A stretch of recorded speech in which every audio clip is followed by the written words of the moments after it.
vamos a empezar la sección de charlas sobre diversos libros y diversas novedades editoriales, pues con la presentación de este libro titulado Domingo Santos, el padre de la ciencia ficción española, que he tenido pues el placer de escribir y me ha llevado unos 2 años de trabajo, ¿no? Bueno, Domingo Santos está considerado el padre de la moderna ciencia ficción española, y este libro, pues, con este libro lo que pretendía era servir de modesto homenaje a su persona, ¿no? Pero cuando lo escribía quise que también pudiera leerse como una especie de memoria de una época, ¿no? Medio siglo de ciencia ficción, desde los años 60 en adelante, de ciencia ficción española a través de las principales publicaciones, en muchos casos protagonizadas por esta persona, ¿no? por Domingo Santos. ¿Pero quién fue Domingo Santos? Bueno, Domingo Santos era el seudónimo literario de un barcelonés llamado Pedro Domingo Montiñó, y que fue y sigue siendo, a mi juicio, la personalidad más influyente que ha tenido nunca la ciencia ficción española, porque además de gran impulsor de su desarrollo y posterior consolidación, ya digo, desde los años 60, pues durante mucho tiempo se erigió en nuestra figura de mayor prestigio y proyección internacional. Fue una especie de, por así decirlo, de hombre orquesta, porque además de gran escritor, pues fue antólogo, fue editor de colecciones y revistas especializadas, fue traductor, fue por supuesto un gran aficionado e impulsor de la ciencia ficción española, y también impulsor de asociaciones y convenciones de ciencia ficción. Bueno, un larguísimo etcétera. Empezando por su faceta narrativa, Domingo Santos publicó cerca de 40 novelas, 6 de ellas en colaboración, una docena de libros de relatos y alrededor de 100 cuentos. La mayor parte de su obra se puede encuadrar dentro de la temática de ciencia ficción, aunque también incursionó en la fantasía, en el terror y otros géneros fantásticos, sobre todo en su juventud. Pedro, Domingo Santos, empezó escribiendo lo que se conocía como bolsilibros, que era una especie de novelitas de a duro, ¿no? Porque valían precisamente sus 5 pesetas, ¿no? Con los que se ganaba muy bien la vida, sumando los ingresos que obtenía como subdirector de una sucursal bancaria, ¿no? Curiosamente, el primer libro que publicó pues lo hizo cuando apenas tenía 18 años, y no fue una novela de ciencia ficción, sino una novelita del oeste, ¿no? Digamos, modo de curiosidad, ¿no? Bueno, en aquella época sus historias se hicieron muy populares entre los aficionados, y algunas de ellas se convirtieron incluso en auténticos clásicos, ¿no? Ahí tenemos su novela Gabriel, o la colección de relatos Futuro Imperfecto, que quizá alguno de vosotros pues hayáis leído, ¿no? Pero él nunca se avergonzó de sus inicios como escritor de bolsilibros, porque entendía que se trató de un aprendizaje para alcanzar pues metas mayores, ¿no? Y de hecho su estilo sufrió a lo largo del tiempo un proceso de maduración, ¿no? Aprovechando para ello, como digo, sus sinergias pues como lector, como traductor y como editor. En mi biografía distingo varios periodos, ¿no? En primer lugar, por supuesto, los bolsilibros, al que siguió un periodo, digamos, clásico, ¿no? Desde los 60 hasta mediados de los 70, que fue su etapa más prolífica, con una docena de novelas y libros de relatos, y lo he llamado clásico porque su estilo era muy deudor de la ciencia ficción clásica, ¿no? de la edad de oro anglosajona, ¿no? de autores como Asimov, Clarke, Heinlein, etc. A mediados de los 70 comenzó lo que podríamos definir como su periodo distópico, y que arrancó pues, con el libro de relatos Futuro Imperfecto, que era una recopilación de historias de futuro distópico, que denominaríamos así, futuro distópico, en donde daba rienda suelta a sus preocupaciones pues, más acusadas sobre problemática social, ecológica, tecnológica, etc., ¿no? Por supuesto humanística. También en aquella época publicó sus famosas 2 antologías no euclidianas, que luego comentaré un poquito. Y bueno, finalmente llega su periodo de madurez, desde el año 97, en el que publicó Mi esposa, mi hija, que es un relato con el que ganó el premio Ignotus de cuento y que, bueno, a mi juicio es una de sus mejores historias, ¿no? Porque el mejor santo se encuentra desde luego en la narrativa breve, ¿no? Y en este periodo dedicó pues, sus obras más conseguidas, más inspiradas, ¿no? De otra forma, si queréis, luego podemos charlar sobre alguna de sus obras. Pasando a su faceta como antólogo, Domingo Santos publicó o seleccionó, mejor dicho, la friolera de un centenar de antologías, ¿no?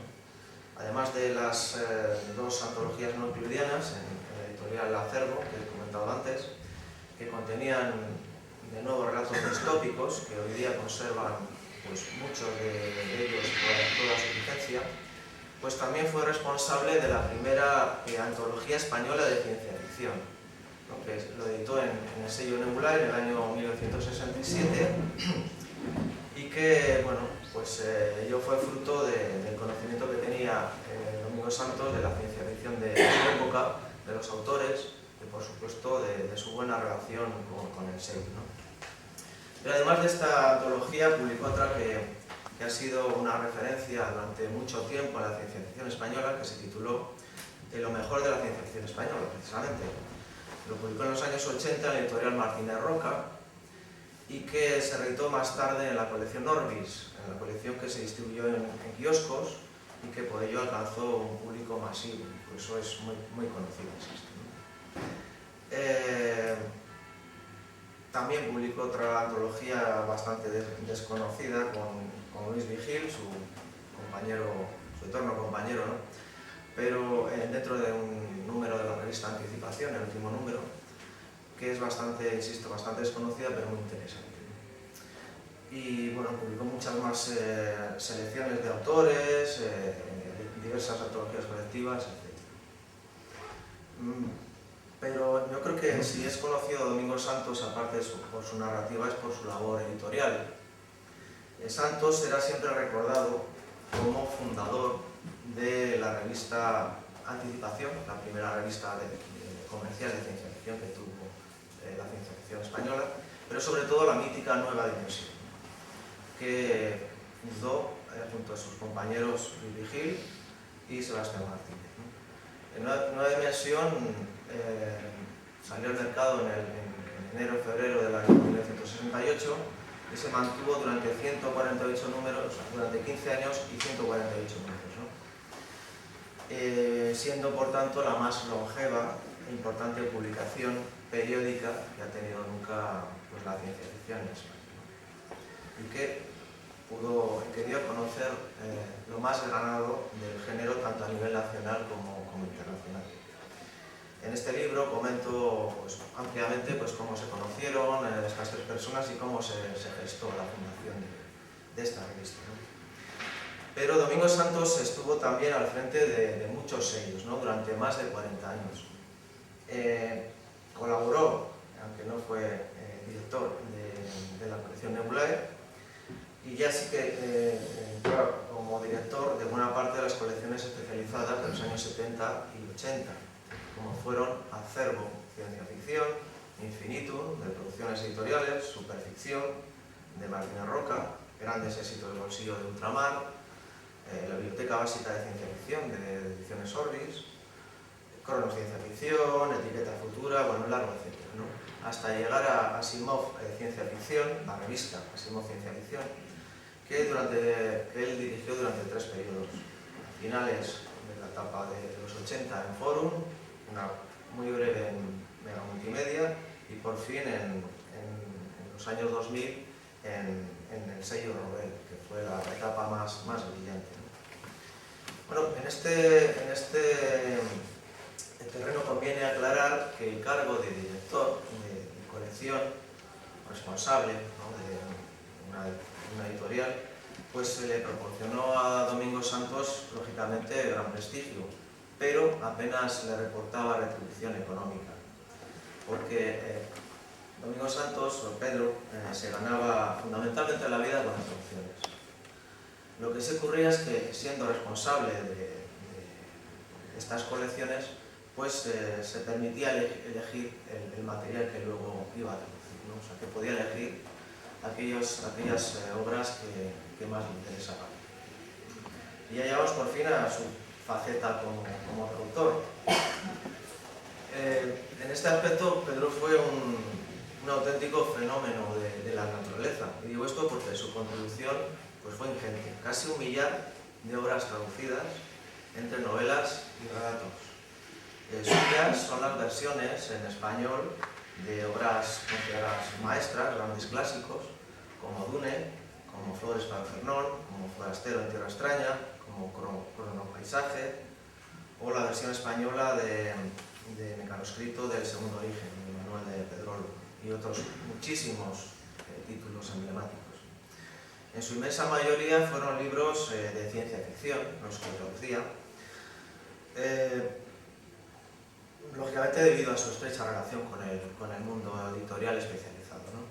Pero también hizo traducciones que nada tenían que ver con el género, ¿no? Y que le permitieron, como digo, subsistir durante buena parte de su vida al increíble ritmo de 2 y hasta 3 libros traducidos al mes, lo cual hoy nos parece una auténtica locura, ¿no? Sí que es cierto que Pedro, pues en su época, tenía fama de, bueno, pues cierta fama de traductor un poquito descuidado, pero era lógico, los plazos de entrega tan ajustados que tenía, pues, bueno, pues realmente las traducciones eran bastante dignas, la inmensa mayoría de ellas, ¿no? Y lo que poca gente conoce es que Pedro Domingo Santos recibió un premio internacional por su labor como traductor.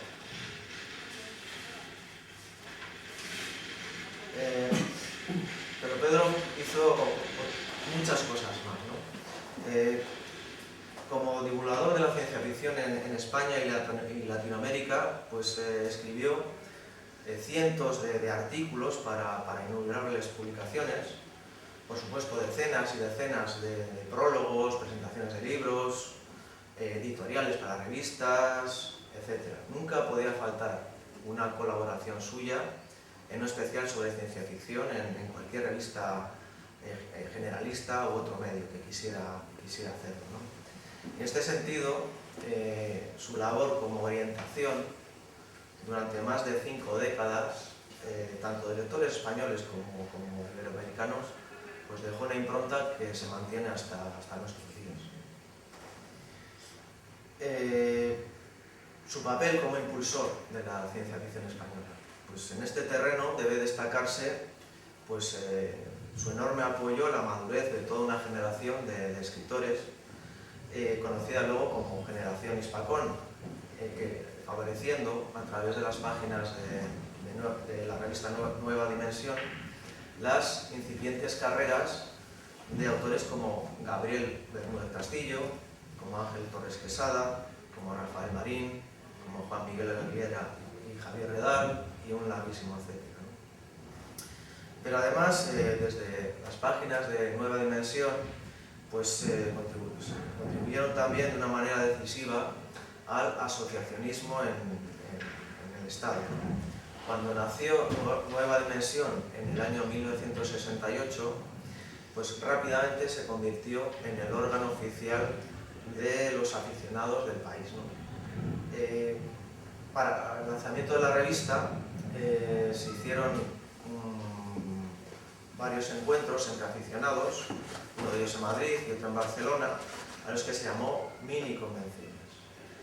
Y por supuesto, aunque había tertulias a nivel local en algunas ciudades, pues la sección de correspondencia de esa revista pues realmente bullía en aquella época, ¿no? de aficionados pues, que querían hacer cosas. Uno de ellos fue Jaime Rosal del Castillo, que publicó una carta en el número 5 de la revista, en la que se ofrecía a confeccionar una lista con todos los aficionados de Barcelona, dispuestos a agruparse y coordinar sus reuniones, ¿no? Y fruto de esa iniciativa, pues se fundó el Círculo de Lectores de Anticipación, que fue la primera asociación de aficionados a la ciencia ficción del país, ¿no? Que editó un boletín mensual llamado Ad Infinitum y que decidió crear un encuentro al que llamaron Hispacon, que también se celebró en Barcelona en diciembre del año 1969. Y ese fue el origen de las Hispacones, del asociacionismo y de gran parte de los eventos generados alrededor de la ciencia ficción en nuestros días, ¿no?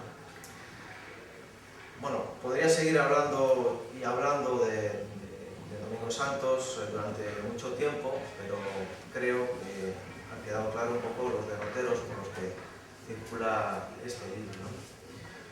Sí me gustaría añadir que Domingo Santos ha sido una presencia constante en mis lecturas, desde mi juventud. Fue, desde luego, el mejor guía que podía encontrar para descubrir los muchos mundos de la ciencia ficción. Y por eso he querido escribir este libro, para retribuir de alguna manera pues, su memoria y poner en valor pues, todo su enorme legado. Domingo Santos era una persona cercana y muy habitual de las Hispacones, y tuve el placer de charlar brevemente con él en diversas ocasiones, pero no obstante, la primera vez que lo hice a solas fue por teléfono. Ocurría el año 1998, yo era administrador de los premios Ignotus de la Asociación Española de Fantasía, Ciencia Ficción y Terror. Le llamé para notificarle que había ganado el premio Ignotus de relato por su cuento Mi esposa y mi hija, y que fue a la postre el único cuento que ganó en la categoría de narrativo. Para mí fue un momento especialmente emocionante. Y más adelante tuve oportunidad de entrevistarle para una web que algunos de vosotros quizás recordéis, Literatura Prospectiva, y luego le solicité incluir ese cuento que comento en una antología llamada Castillos en el aire, 25 años de fantasía y ciencia ficción española, que se editó coincidiendo con la Eurocon, o Convención Europea de Ciencia Ficción, en el año 2016 en Barcelona. Y finalmente, si recordáis, algunos de vosotros por lo menos, estabais allí, los aficionados de la tertulia de Bilbao, quisimos rendirle un homenaje y le entregamos nuestro trofeo honorífico pocas fechas antes de morir. Pienso que el legado de Domingo Santos sigue plenamente vigente entre autores y lectores, aunque muchos pues, no sean plenamente conscientes de ello, ¿no? Pero bueno, para mí sigue siendo y será un gran referente. No hay tiempo para más, no sé si hay un minuto para alguna pregunta, si no, pues después podemos charlar sobre lo que queráis y bueno, si alguno está interesado en